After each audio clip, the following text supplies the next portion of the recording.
Começa agora uma edição especial do América Dividida. Continuamos a olhar para os resultados das eleições nos Estados Unidos, agora com a ajuda de Helena Ferro Gouveia, especialista em relações internacionais, e do Major-General José Filipe Faro Moreira. Bem-vindos. Muito obrigada por se juntarem a nós. Olá, bom dia. Bom dia. Olá, bom dia. Muito bom dia. Bom Helena, dia. começo por si surpreendida com esta vitória expressiva de Donald Trump depois das sondagens falarem numa luta renhida?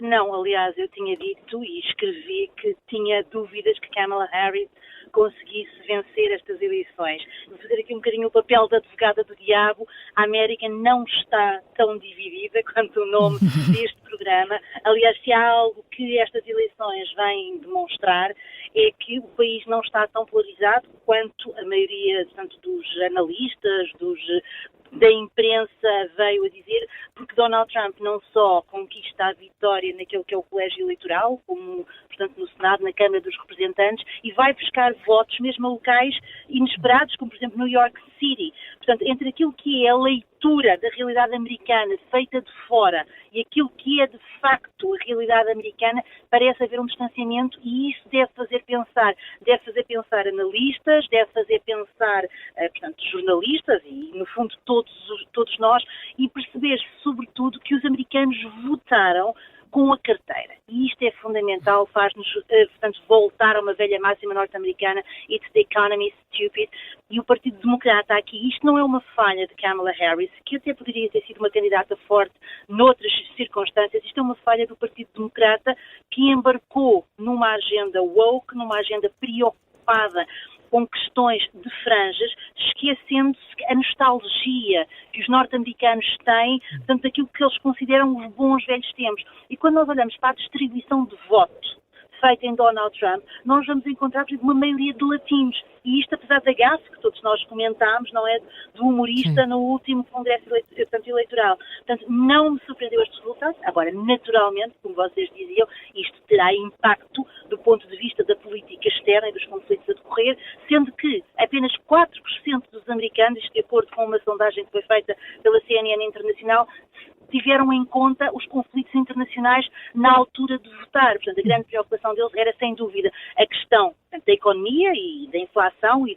da forma como isso afeta a sua vida, e depois a questão da imigração. Portanto, nós quando olhamos, nós todos, analistas, quando olhamos para os Estados Unidos, temos que, portanto, tirar os óculos do wishful thinking e daquilo que são as nossas convicções, as nossas simpatias ou as nossas antipatias, e de facto todos nós antipatizamos com um candidato, Donald Trump, que é condenado, portanto, numa série de crimes, que é um abusador de mulheres, que tem muita falta de carácter e provavelmente nunca seria um candidato, portanto, na Europa. Esquecemos que estamos a falar de um país diferente e que os americanos não são europeus e, portanto, olharam para estas eleições de uma forma diferente da nossa. Claro. E, portanto, houve, sobretudo na leitura e na análise, muita falta de adesão à realidade. Agora, isto vai ser uma dor de cabeça, sobretudo para a Ucrânia, mas vai fazer crescer a responsabilidade da Europa, que há muito tempo que fala em autonomia, mas não faz nada para ter esta autonomia estratégica e esta defesa. Helena, vamos ver e já vamos falar um pouco sobre a reação que a Europa vai ter que ter. O general Arno Moreira vai ajudar-nos também sobre isto e o conflito na Ucrânia, mas antes disso, Major General, só mesmo esta ideia que a Helena aqui deixa, afinal a América estava menos dividida do que os analistas e os observadores pensavam. Bom, a América é uma realidade muito complexa para o olhar europeu. Nós temos muitos filtros que resultam de uma cultura milenar que, por vezes, nos impedem de olhar para a América como aquilo que a América é. A América é uma terra de oportunidades e continua a ser uma terra de oportunidades. Aquilo que se passou nestas eleições é que os americanos aceitaram o desafio da mudança. A mudança é uma coisa terrível que nós procuramos evitar quando temos toda a nossa vida organizada em torno de um conjunto de valores dos quais não queremos abdicar. Ora, os eleitores americanos aceitaram o desafio da mudança e, portanto, retiraram-se de uma continuidade que, do ponto de vista económico, como a senhora professora também bem referia, não lhe chegava ao bolso. Os resultados macroeconómicos dos Estados Unidos são interessantes, mas a economia, a pequena economia das pequenas cidades, das pessoas que não têm acesso à comunicação social, das pessoas que estão em confronto em confronto com o seu dia-a-dia e com a necessidade de pagar as suas contas, etc. Essa continuidade parece ter sido rejeitada esmagadoramente por aquilo que era a população. Os americanos têm um sentido mais prático, Sr. General, é isso? Olham de uma forma mais prática para a vida? É que a frase que eu gosto de ter aqui, a América continua a ser a terra das oportunidades e, portanto, estão disponíveis para a mudança, que é uma coisa que nós, enfim, na Europa acompanhamos com muito mais receio. Mas eu talvez deixasse para uma segunda oportunidade depois os desafios que se colocam agora sobre a Europa. Para a Europa. General, Trump no discurso de vitória disse que não vai fazer guerras, que vai sim parar com as guerras, ele que sempre disse que acabava com o conflito na Ucrânia em 24 horas. O que é que podemos esperar agora neste regresso à Casa Branca? Bom, em primeiro lugar nós temos que separar os discursos de natureza eleitoral feitos em ambiente de campanha, e estas 24 horas podem ser um bocadinho mais longas do que aquilo que foi efetivamente dito. Mas no seu discurso, neste seu discurso de vitória, ele torna a referir a necessidade de acabar com as guerras. O acabar com as guerras de Trump só pode ser feito nestas condições de momento com uma cedência brutal à Federação Russa. Não há outra maneira de conseguir acabar, digamos, com esta guerra. E, portanto, se houve algum lado onde esta vitória foi muito celebrada, foi certamente em Moscovo, que já deve ter aberto também um conjunto de garrafas de champanhe. Talvez menos, e houve também na Europa garrafas de champanhe, na Eslováquia e na Hungria já houve garrafas de champanhe. O problema da Ucrânia é um problema muitíssimo complicado, porque nós também, sejamos francos, que a continuidade, tal e qual como ela era interpretada por Joe Biden, da progressividade do apoio, que chega sempre em números inferiores àquilo que foi prometido e sempre tarde em relação àquilo que é necessário, também não tem sido capaz de impedir a Federação Russa de ir ganhando território. Portanto, a solução Kamala para a Ucrânia também se não visualizava como uma alteração de uma postura mais assertiva, correndo mais riscos, para poder parar esta progressão da Federação Russa. Portanto, nós estávamos aqui perante dois candidatos que, através dos seus discursos, também não forneciam uma solução que era a solução que a Europa gostava, que era um maior empenho dos Estados Unidos naquilo que deveria ser o apoio à Ucrânia. Portanto, nós neste momento estamos agora confrontados com um plano B, não sei se será o C, ou mesmo até o plano D, que é o que é que vamos fazer se os Estados Unidos se retirarem do apoio militar à Ucrânia. Uma coisa é o apoio de natureza económica e nesse âmbito a Europa pode chegar à frente. Outra coisa é o apoio nos sistemas críticos norte-americanos, que são absolutamente fundamentais para fazer funcionar aquilo que são, por exemplo, as defesas antiaéreas na Ucrânia. E esse é um enorme ponto de interrogação que vamos ter na Ucrânia. Helena Ferro Gouveia, como é que interpretas a forma festiva com que o governo israelita e, sobretudo, o primeiro-ministro Benjamin Netanyahu já felicitaram esta vitória de Donald Trump? Bem, tal como em Moscou se abriram garrafas de champanhe, e terá sido replicou como achando um passo de publicidade, da mesma forma, portanto, governo israelita vê em Trump, portanto, um aliado e alguém mais favorável a uma política mais extremada daquele que é o governo de Tel Aviv. Nós temos estado ocupados com as eleições norte-americanas, mas nas últimas 24 horas houve uma série de alterações, nomeadamente o afastamento do Ministro da Defesa, Yoav Gallant, que era, portanto, de alguma forma, um adversário do atual Primeiro-Ministro e que tinha um posicionamento diferente em relação à forma como deviam ser conduzidas as operações, portanto, quer em Gaza, quer no Líbano. Portanto, vemos aqui, se quisermos, uma alteração também no governo de Netanyahu, e Netanyahu vê aqui, portanto, em Trump, de alguma forma, uma carta branca, o que preocupa todos aqueles que são amigos de Israel e que veem Israel uma democracia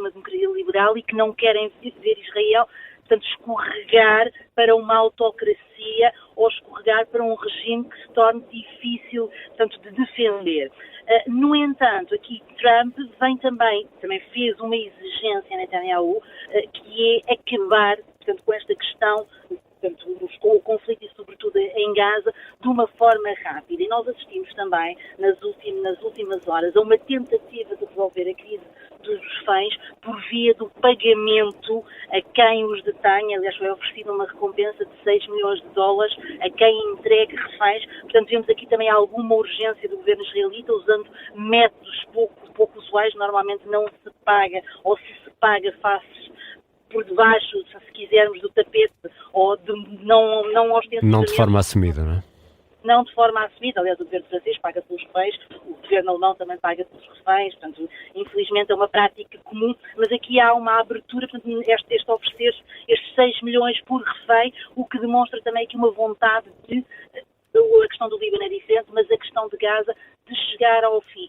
Naturalmente que, pronto, havia uma preocupação com aquilo que Kamala Harris pudesse vir a representar. Ela foi mais sensível, se quisermos, à questão palestiniana e, portanto, fez aqui algum tipo de críticas a Israel, e não se espera que Donald Trump, que aliás foi ela foi de tal forma sensível, Helena, que isso condicionou a escolha do vice-presidente que a ia acompanhar nesta corrida, não é?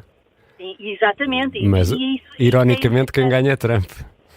Não, precisamente, aliás, se eu tivesse havido aqui a coragem de escolher outra pessoa para vice-presidente, se calhar houve uma má leitura do ponto de vista dos democratas, portanto, deste conflito e da forma como os americanos olham para este conflito, aliás, da mesma forma como os europeus olham para este conflito, porque apesar de todo o ruído, eu costumo dizer sempre, isto parece-me, pronto, eu tenho aqui uma formação alemã e os alemães têm muita atenção àquilo que é realpolitik. Uma coisa é aquilo que se consegue mobilizar nas ruas e o barulho e o ruído, mas muitas vezes a capacidade de mobilizar nas ruas, de ocupar universidades, de fazer muito barulho na comunicação social, não se traduz naquilo que pensam os cidadãos e menos ainda se traduz em votos. E acho que houve uma má leitura, do meu ponto de vista, daquilo que se passou nas universidades de elite norte-americanas, eu conheço algumas, conheço muito bem a Berkeley ou Stanford, e portanto houve uma má leitura daquele movimento todo contestatário que depois não expressava a preocupação de quem está no Missouri, ou a preocupação de quem está no Iowa, ou de quem está no Texas.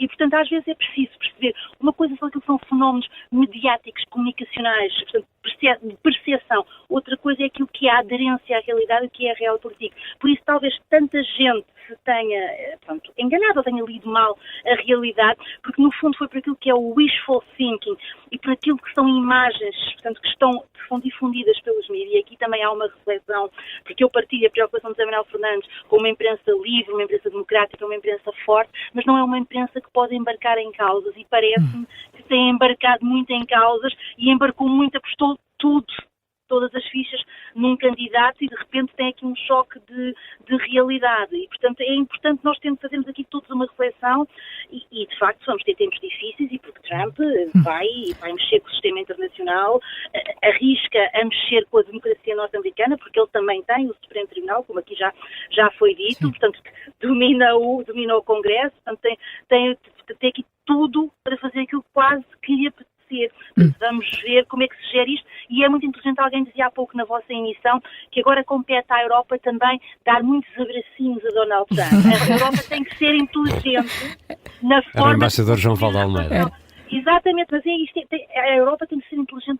Pode até não gostar do homem e do político e apontar a todos os defeitos, e há muitas razões para isso, mas tem que ser estrategicamente inteligente e abraçar Trump e trazê-lo para o campo da cooperação. De outra forma, estamos todos, e eu peço desculpa pela expressão, tramados. Sobre a Europa, esta manhã aqui na Rádio Observador, a economista Susana Peralta também dizia que não podemos continuar a contar com o irmão americano.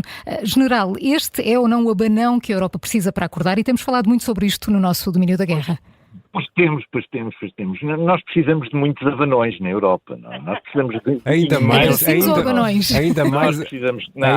abanões, Sr. General. Não, nós não acordámos ainda, quer dizer, não é possível que quase 3 anos decorridos sobre a invasão da Federação Russa à Ucrânia continue a haver países europeus que acham que 1,7% do seu PIB investido em defesa é suficiente para promover a segurança e a defesa na Europa, quer dizer, nós não acordámos e não abanámos o suficiente.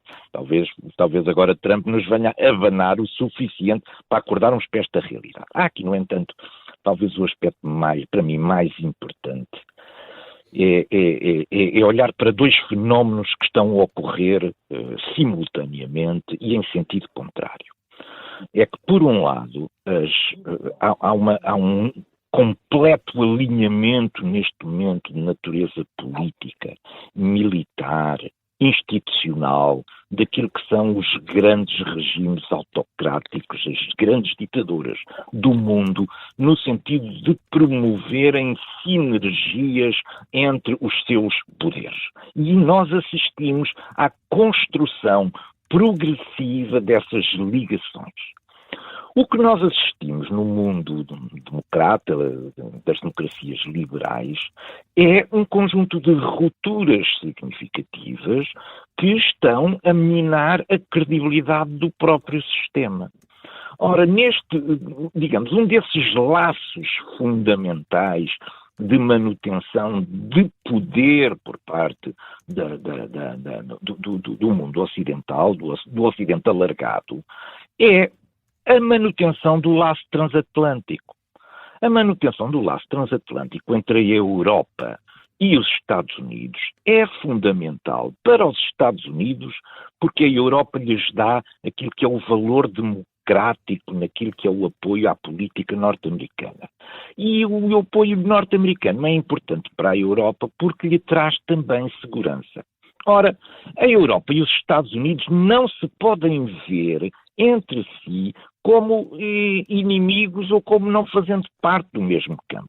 Isto tem a ver não apenas com as relações de natureza económica, que serão certamente agora um dos eixos de trabalho de Trump relativamente à Europa, como é necessário preservar também aquela que é a mais interessante e mais importante ferramenta de segurança disponível, que é a NATO. E, portanto, há aqui um enorme esforço a fazer. Nós temos que deixar de lado aquilo que são os nossos gostos de natureza pessoal e olharmos para isto de um ponto de vista também daquilo que é preciso trabalhar o futuro. O passado já acabou, no dia 5 o passado terminou.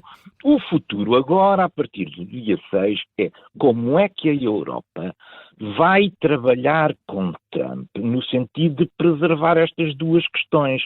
Não podem ser, Europa e Estados Unidos não podem ser inimigos comerciais e é preciso preservar, seja com fórmulas renovadas, fale dos consensos necessários para preservar o vínculo transatlântico da defesa, que é importante para os Estados Unidos e para a Europa.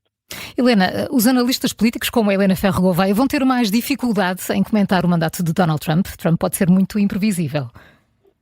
Pode ser imprevisível, mas nós temos uma experiência anterior e, portanto, conhecemos de alguma forma a forma como ele age, e este segundo mandato pode ser um mandato diferente, até porque o mundo, portanto, se alterou consideravelmente e nós temos aqui um acréscimo da conflitualidade essa, como dizia o general Arnaud Moreira, nós temos, por um lado, um alinhamento de forças não democráticas que põem em causa a ordem, portanto, mundial, liberal, tal como a conhecemos desde a Segunda Guerra Mundial, e põe de alguma forma em causa aquilo que é a hegemonia norte-americana do ponto de vista democrático, e, portanto, tivemos aqui o alinhamento feito entre a Rússia, a Coreia do Norte, o Irão e a China dá o seu beneplácito, embora não se envolvendo diretamente, mas também sabemos que, de há uns anos para cá, a grande preocupação é a região do Indo-Pacífico, onde nós na Europa tendemos a olhar como para os mapas, tendo a Europa no centro, quando há muito tempo que a Europa não é o centro e que o centro, portanto, dos mapas se deslocalizou para a zona do Indo-Pacífico e também aí a conflitualidade existe e poder-se-á agravar, e essa é uma das grandes preocupações dos Estados Unidos, porque os Estados Unidos há muitos anos que estão numa guerra comercial com a China, Trump esteve numa guerra comercial com a China, Biden continuou esta linha protecionista, portanto, com a China e também com a Europa, portanto, temos aqui um mundo diferente. O que me parece é que há que tirar aqui os óculos do preconceito e aquilo que possamos pensar deste presidente e construir relação, porque há valores maiores, há este valor da democracia e a relação transatlântica é fundamental para o reforço da democracia norte-americana, mas também para o reforço daquilo que é o Ocidente alargado e este espaço democrático. Apenas 16%, isto é importante, é um dado importante para nós pensarmos, apenas 16%... Para concluir, Helena, por favor. Para concluir, vivem em liberdade. E depois há esta dimensão da segurança que é fundamental, a NATO, para o bem e para o mal, enquanto aliança política, enquanto aliança militar, é fundamental para a nossa segurança e para a manutenção da nossa forma de vida. Helena Ferro Gouveia, General de Arno Moreira, muito obrigada pela análise neste América Dividida. Um bom dia, muito obrigada. Bom dia.